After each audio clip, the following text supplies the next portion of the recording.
Hi hello everyone, this is Jyothi makeup artist. నేనైతే ఈరోజు hair style టూల్స్లో క్రింపర్ ఎలా వర్క్ అవుతుందో చూపించాలనుకున్నాను. నా దగ్గర అయితే 2 టైప్స్ ఆఫ్ క్రింపర్స్ ఉన్నాయి. ఇవి ఐకానిక్ బ్రాండ్ అనమాట. ఇది బిగ్ సైజ్ క్రింపర్ అనమాట.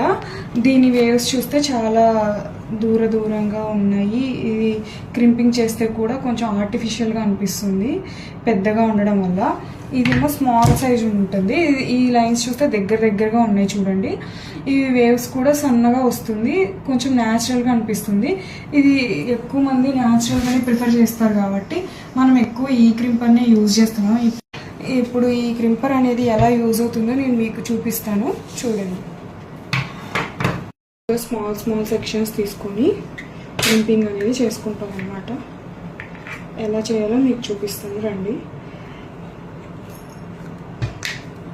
చూస్తున్నారు కదా ఎలా వేవీగా వస్తుందో.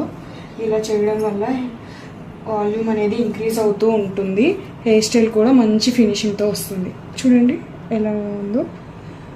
ఇలా దగ్గరికి బిగ్ సైజ్ క్రింపర్తో కూడా ఎలా వర్క్ అవుతుందో చూపిస్తాము, చూసేయండి.